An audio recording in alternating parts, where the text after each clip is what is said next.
नमस्कार, मी आयशाज मराठी रेसिपीमध्ये आपले खूप खूप स्वागत करते.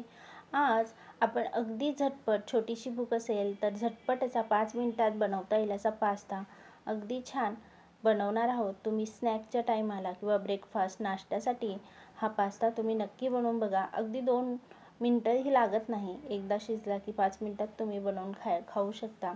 पटकन बनवून होईल. यासाठी रेडीमेड जो पास्ता असतो तो मी बाजारातून आणला आहे. यामध्ये वेगवेगळे शेप भेटतात. तुम्हाला जो शेप आवडत असेल त्या शेपचा तुम्ही आणू शकता. 2 पाण्यानंतर हे धुवून घ्यायचं आहे. 2 पाणी मी घालून घेते. एकदा दोनदा पाण्याने धुवून घ्यायचं आहे, म्हणजे त्या पास्त्यावरचा जो स्टार्च असतो तो जरा कमी होतो. धुवून झाल्यानंतर 1-2 मिनिटानंतर आपण आता डायरेक्ट गरम पाण्यामध्ये शिजवून घेणार आहोत. 5 मिनिटं त्याला शिजायला लागतात. बघू शकता, पाणी घालून गरम पाण्यात व्यवस्थित असा शिजवून घ्यायचा. तो पूर्ण शिजल्यानंतर फुगतो, त्याची साईज वाढते. त्याच्यामुळे मी 1 वाटी साधारणतः 1 कप पास्ता घेतला होता, तर 2 वाटी इतका तो फुगला जातो. हे बघा, तुम्ही बघू शकता, हा व्यवस्थित असा फुगल्यानंतर पूर्ण शिजतो. तुम्ही हाताने दाबून बघितला तर अतिशय सॉफ्ट असा होतो. आता मी तो चाळणीत काढून घेतला आहे, म्हणजे त्यामधलं जे काही पाणी आहे ते संपूर्ण निघून जाईल आणि ते पाण्यामध्ये स्टार्च त्याचा उतरतो तोही निघून जाईल. आता आपण फोडणीची तयारी करतो. यासाठी मी ते कढईमध्ये साधारणतः 1 चमचा तेल घालून घेतले. ह्या तेलामध्ये आता मी 1 चमचा मोहरी घालून घेतली. मोहरी छान फुटू द्यायची आहे, म्हणजे फोडणी खूप छान बसली पाहिजे आणि छान चविष्ट लागावं. यासाठी पूर्ण मोहरी फुटल्यानंतरच मी 4 ते 5 हिरव्या मिरचीचे उभे काप घालून घेतलेत. आता यामध्ये मी 1 टोमॅटो बारीक चिरून घेतलाय, तो घालून घेतलाय आणि 4 ते 5 कढीपत्त्याचे पाने मी घालून घेतले. तुम्हाला जर बाकी भाजी आवडत असेल, म्हणजे कोबी आवडत असेल, कांदा, तर तुम्ही तोही घालू शकता.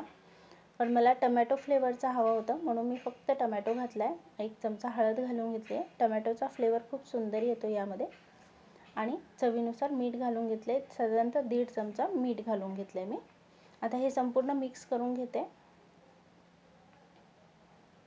आणि हे मिक्स करून टोमॅटो व्यवस्थित मऊ होईपर्यंत आपण फ्राय करून घेतोय. टोमॅटोचा फ्लेवर ह्यामध्ये पास्त्यामध्ये खूप छान लागतो. आणि आता मी थोडीशी कोथिंबीर धुवून बारीक चिरून घेतली आहे, तीही मी यामध्ये घालून घेतली आहे. तीही आता फोडणीमध्ये मी मिक्स करून घेते. 1-2 मिनिटं तीही आपण फ्राय करून घेतोय.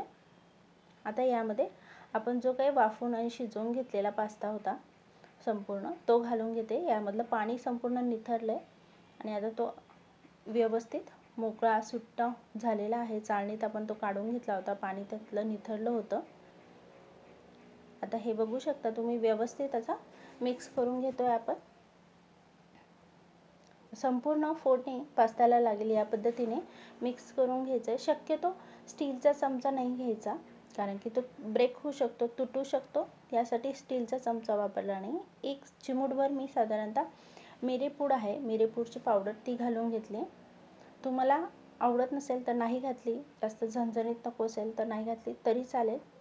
ही अगदी ऑप्शनल आहे. आणि 1 चमचा लाल तिखट घालून घेतले. लहान मुलांनाही तुम्ही खायला बनवू शकता. अगदी कमी तिखटाचं आणि अगदी छान असं पास्ता हा तुम्ही बनवू शकता. लहान मुलं भाजी खायला कंटाळा करतात, त्यामुळे तुम्ही या पद्धतीचा बनवू शकता पास्ता. तुम्हाला ही रेसिपी कशी वाटली याबद्दल मला नक्की तुम्ही कमेंट करून सांगा. आवडली असेल तर लाईक करा आणि तुम्हाला काही शंका असेल तरीही तुम्ही कमेंट केली तरी चालेल. पुन्हा भेटूया आपण एक नवीन रेसिपीसोबत. तोपर्यंत स्वस्त खा आणि मस्त राहा. आणि महत्त्वाचं म्हणजे तुमच्या आरोग्याला जपा आणि चॅनलला सबस्क्राईब करा, म्हणजे बेल आयकॉनला क्लिक करा. ह्यामुळे नवीन रेसिपीचे नोटिफिकेशन सर्वात आधी तुम्हाला येईल. त्यासाठी चॅनलला नक्की सबस्क्राईब करा. धन्यवाद.